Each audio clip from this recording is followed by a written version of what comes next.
हाँ तो मैं उसका जवाब, दो चीजें आ गई, इतना फारिग नहीं हूँ। यूजर की ईमेल आ गई, यूजर का पासवर्ड आ गया, पासवर्ड भी आ गया। अब क्या करवाना है, सबसे पहला काम करना है मैच कि ईमेल को मैच करवाना। ठीक है, मैंने आपसे क्या कहा था कि यूजर जब तक रजिस्टर नहीं होगा आप उसको लॉगिन करवा ही नहीं सकते। बिल्कुल। तो ई प्रोजेक्ट में अगर आपके पास रिक्वायरमेंट आती है कि भाई यूजर का लॉगिन होगा, तो लॉगिन से पहले क्या करवाओगे, रजिस्टर करवाओगे। जब रजिस्टर होगा जब तो लॉगिन होगा।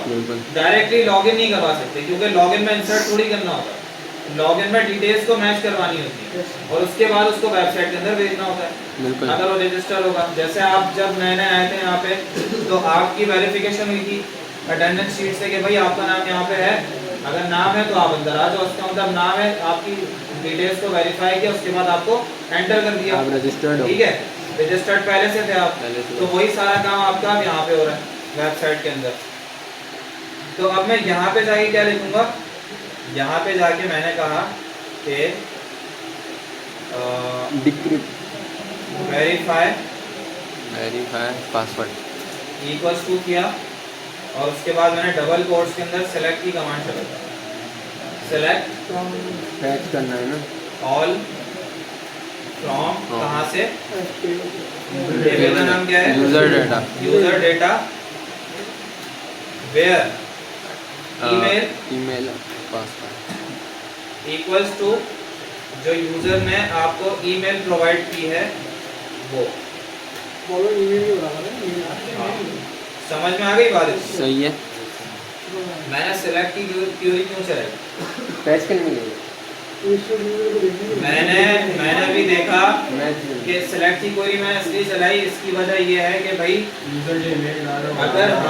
अगर यूजर की ईमेल और डेटाबेस की ईमेल दोनों आपस में मैच करती हैं तो क्या करो, तो लॉगिन अभी नहीं होगा, पासवर्ड भी मैच करवाना है। तो यहाँ पे आके एक वेरिएबल बनाएंगे रिजल्ट के नाम से या किसी भी नाम से बना लो, आपकी मर्जी है, मैं रिजल्ट के नाम से बना रहा हूँ। MySQL है, क्वेरी डेटाबेस में रन करवाओ, कनेक्शन कॉमा लगा के यहाँ पे क्या आ जाएगा, वेरीफाई। इतना काम तो हो गया, डेटाबेस में रन हो गया। अब एक कंडीशन मेरे जहन में आ रही जो आपके जहन में भी होगी, हाँ, इफ वाली कंडीशन के अंदर हम क्या करते थे, इफ रिजल्ट अगर ये चल जाता है, अगर रिजल्ट चल जाता है तो उसको तो क्या करो, वो तो फिर डेटाबेस के अंदर देखो कि रिकॉर्ड मिल रहा है, उसके लिए क्या फंक्शन लगता था, कौन सा विंडो नहीं, कौन सा था विंडो नहीं, डेटाबेस के अंदर देखते था कोई रिकॉर्ड मिल रहा है तो लाओ, वो रॉस वाला था ना, रॉस वाला,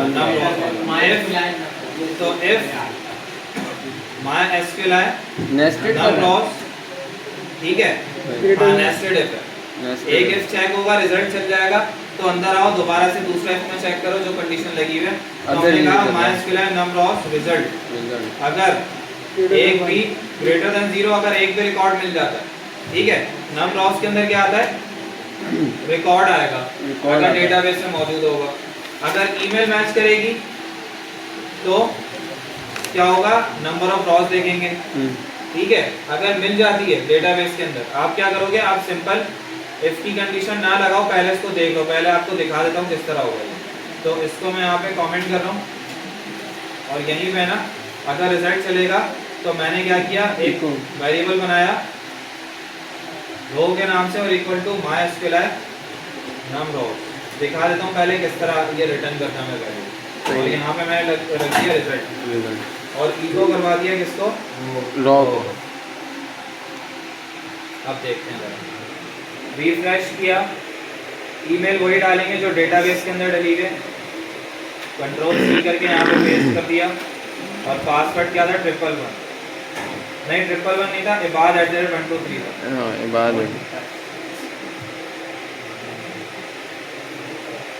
अच्छा, कुछ भी नहीं हुआ, क्यों नहीं हुआ, क्योंकि रिटर्न उसने इसलिए नहीं किया, एक मिनट,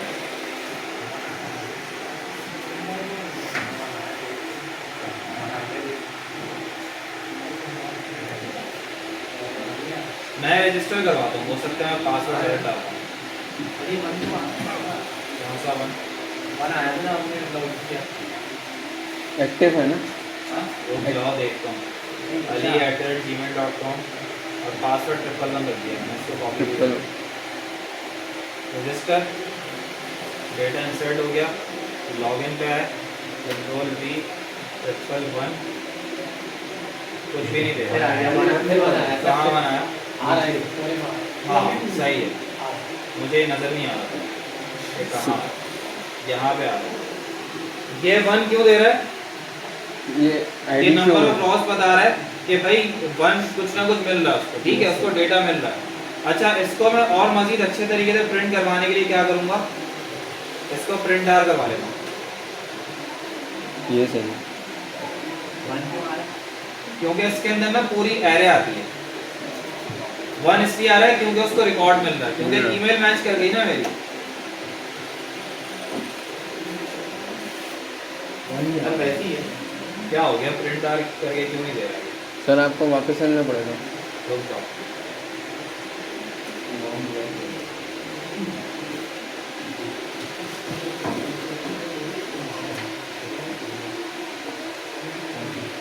और दोबारा लॉगिन करना पड़ेगा।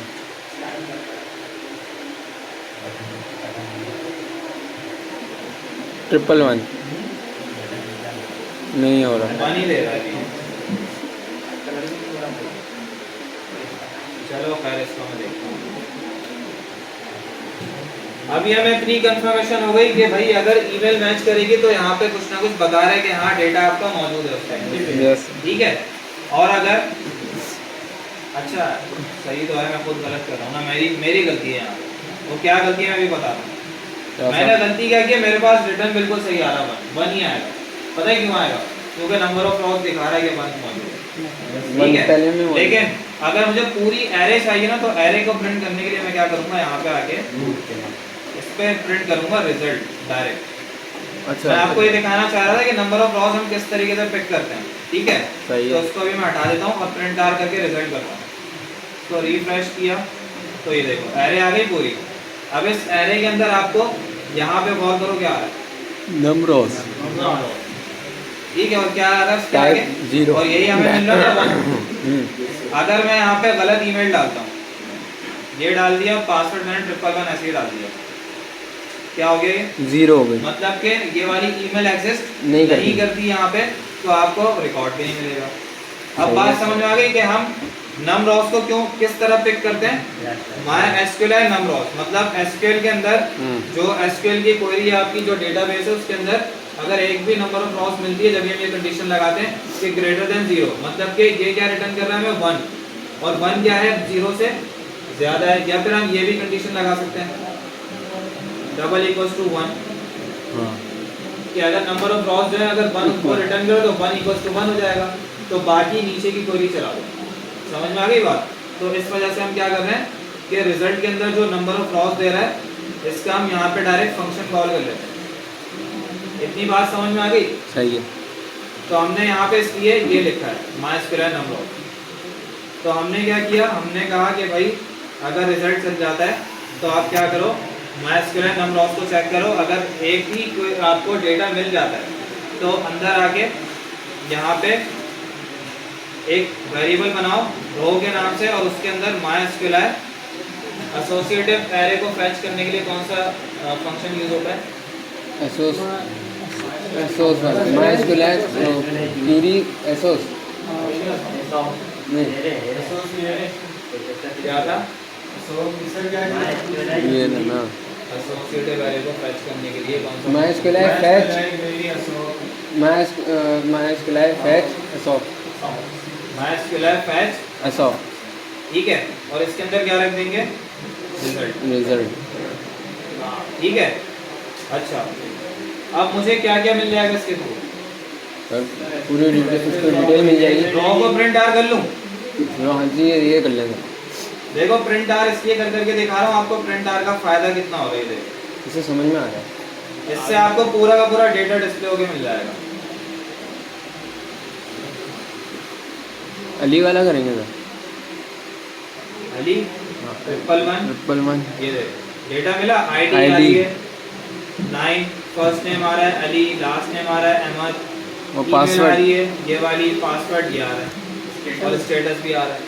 स्टेटस जो भी कुछ भी डेटाबेस के अंदर मौजूद था सब आ एक रहा है। ईमेल को मैच करवाने के बाद सब कुछ आपको मिल रहा है, सही है। लेकिन आपको सिर्फ और सिर्फ ईमेल को मैच नहीं करवाना होगा, पासवर्ड को भी मैच करवाना तो हम पासवर्ड का काम करेंगे। अच्छा, हमने पासवर्ड के काम के लिए ही ये इतना सारा काम किया। अच्छा, क्यों? क्योंकि पासवर्ड हमारा किस फॉर्म में एन्क्रिप्टेड है, उसको डिक्रिप्ट करना है, तो इस वजह से हम ये काम कर रहे हैं। तो अब हमें किसकी जरूरत है? एन्क्रिप्टेड पासवर्ड को फैच करना था, इस वजह से हमने सिलेक्ट की क्वेरी चलाई थी। अच्छा, और ईमेल को मैच करवाया था। हमने सिंपल ये कहा कि सिलेक्ट की क्वेरी इसलिए चलाई, हमने कहा यूजर का इनपुट लो, सही है। यूजर के इनपुट को डेटाबेस की ईमेल से मैच करो। डेटाबेस की इमेज में मैच करा अगर दोनों आपस में मैच करते हैं तो सारा का सारा डेटा उठा के ले आओ। सही है। अब हम चाहे तो सारा डेटा अपनी एक वेरिएबल के अंदर स्टोर करवा सकते हैं कि आईडी के अंदर मैंने आईडी का वेरिएबल बना के डेटाबेस की आईडी स्टोर कर ली, user name, first name, last name store कर लिया, ईमेल स्टोर कर ली, पासवर्ड स्टोर कर लिया। लेकिन मुझे अभी किसकी जरूरत है? ईमेल और पासवर्ड की। सिर्फ पासवर्ड की। ईमेल मुझे नहीं चाहिए। जब सेशन क्रिएट करूंगा तो फिर ईमेल, पासवर्ड सब कुछ बताऊंगा आपको, ठीक है? तो अभी मुझे सिर्फ और सिर्फ पासवर्ड को वेरीफाई करवाना है यूजर के इनपुट से, ठीक है? तो यहाँ पे आगे मैंने प्रिंट आर को कमेंट किया और मैंने यहाँ पे आगे सिंपल कहा db पासवर्ड का एक वेरिएबल बनाओ database equals to dollar row password. समझ में आ गई बात? ये कौन सी फील्ड है, कहाँ की फील्ड है? पासवर्ड ये डेटाबेस के कॉलम का नाम है, कॉलम का नाम। ये देख, ये इसको मैंने कॉल कर लिया, सही है। और आपके रो के अंदर क्या आ रहा था? पूरी एसोसिएटिव वैल्यू क्या आ रही थी, उसके अंदर से मैंने एक की कॉल कर ली, पासवर्ड की। अब db पास के अंदर क्या आ जाएगा? सिर्फ और सिर्फ पासवर्ड। इसको इको करवा लो। तो मैं स्टेप बाय स्टेप इसकी इको करवा रहा हूँ, प्रिंट आउट करवा रहा हूँ ताकि आपको एक एक स्टेप समझ में आए। अब यहाँ पे आके db पासवर्ड को जरा इको करवाते हैं और देख लेते हैं इसका रिजल्ट क्या है। यहाँ लाके रिफ्रेश किया तो सिर्फ और सिर्फ ये उठ के आएगा मेरे पास, इसकी वैल्यू, ये पासवर्ड उठ के आएगा। देखना, इनक्रिप्टेड पासवर्ड आ गया सिर्फ पासवर्ड। Yes sir. अब क्या करना है? इस हैश पासवर्ड को मैच करवा लेना है किसके साथ? यूजर के इनपुट वाले पासवर्ड के साथ। तो यूजर का प्रोवाइडेड पासवर्ड कहाँ पे आ रहा है? पास के वेरिएबल के अंदर। समझ में आ रही है बात? और डेटाबेस का पासवर्ड किसके अंदर आ रहा है? db पास के वेरिएबल के अंदर। तो इसको यहाँ से कमेंट कर देना। और यहाँ पे आके मैंने कहा कि अच्छा, अब एक नया फंक्शन आएगा आपके पास जो पासवर्ड को डेटाबेस का पासवर्ड और यूजर का पासवर्ड मैच करवाएगा। उसके लिए एक फंक्शन आता है जैसे हम लिखते हैं पासवर्ड वेरीफाई, ये वाला फंक्शन। अब देखो इसकी जो डिस्क्रिप्शन दे रहा है, उस डिस्क्रिप्शन के अंदर आपसे क्या क्या मांग रहा है? ये क्या है? पहली चीज स्ट्रिंग पासवर्ड। ओके, कौन सा पासवर्ड होगा? यूजर का पासवर्ड। डेटाबेस का तो स्ट्रिंग में है ही बेटा, डेटाबेस का हैश पासवर्ड में कन्वर्ट हुआ हुआ है। वो कहाँ मांग रहा है आपसे? Second parameter. पहला पैरामीटर क्या है? String password. यूजर का स्ट्रिंग पासवर्ड, कॉमा लगा के हैश पासवर्ड जो कि डेटाबेस का पासवर्ड है, तो आप डाल दो उसके अंदर। स्ट्रिंग पासवर्ड किस वेरिएबल के अंदर है? डॉलर पास के अंदर, कॉमा लगाया, और डेटाबेस का पासवर्ड db पास के अंदर। समझ में आ गई बात? Yes sir. और इसको एक डाल दो एक वेरिएबल के अंदर, जैसे हमने कहा वेरीफाई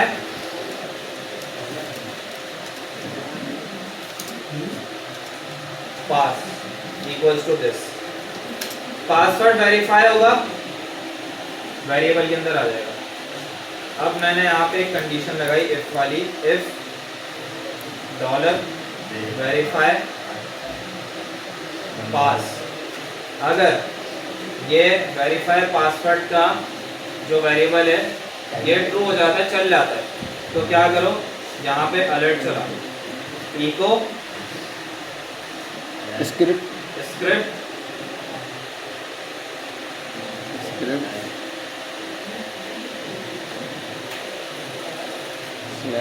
अलर्ट अलर्ट चलाओ, सिंगल कोट्स, और यहाँ पे आगे लिख दो लॉगिन सक्सेसफुल। ठीक है। अच्छा, अब ये क्योंकि पासवर्ड की कंडीशन है तो इसी का एल्स बनाओ और यहाँ पे लिखो, इसी स्क्रिप्ट को उठाओ, अगर ना चले तो, और कंट्रोल भी। अगर पासवर्ड आपका इनवैलिड है तो यहाँ क्या लिखोगे? Invalid password, incorrect, incorrect, invalid password लिख देता हूँ ना, सिंपल। ये सही है, सही है। ठीक है, इनवैलिड पासवर्ड हो जाएगा। और अगर पासवर्ड ठीक हुआ तो लॉगिन सक्सेसफुल, क्योंकि ईमेल तो ऊपर ठीक ही थी। देखो ये सारा काम हो रहा है ईमेल के सही होने पे। अगर ईमेल ठीक नहीं होगी तो क्या होगा? कुछ ऐसा नहीं होगा, आगे बढ़ेगा, आगे नहीं। लेकिन कहाँ आगे बढ़ेगा? एल्स पे जाएगा। किसके एल्स पे? ये जो मेन चला है ना मैंने, कि भाई ये रिजल्ट चल रहा है, रिजल्ट चल रहा है ना, तो ये रिजल्ट किस पे चल रहा है? ईमेल के ठीक होने पे। ईमेल पे ठीक होने। ठीक है। और अगर यही रिजल्ट फॉल्स हो गया, ईमेल गलत आ गई, तो इसका एफ का ये जहाँ पे ब्लॉक खत्म हो रहा है वहीं से एल्स चला, और यहाँ पे आपने your incorrect email, incorrect invalid email. तो अब इनवैलिड ईमेल भी हो गया, इनवैलिड पासवर्ड भी हो गया। ठीक है। और अगर सक्सेसफुल हो जाता तो कहाँ भेजना है इसको? इसको window dot location dot equals to single quotes और रजिस्टर्ड यूजर्स में भेज देना। रजिस्टर्ड यूजर, और रजिस्टर्ड यूजर्स में जाके इंडेक्स में फॉर्म है ना हमारा, सही। रजिस्टर्ड यूजर्स में जाके एक काम करता हूँ, यहाँ पे लिख देते हैं वेलकम टू माय वेबसाइट, ताकि पता चल जाए कि भाई ये हमारा वेलकम का पेज है। ठीक है।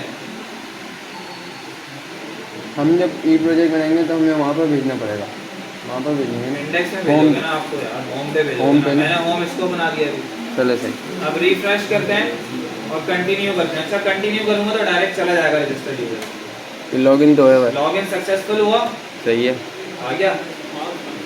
ये बैक करता हूँ वापस और इनवैलिड ईमेल डालते हैं पहले।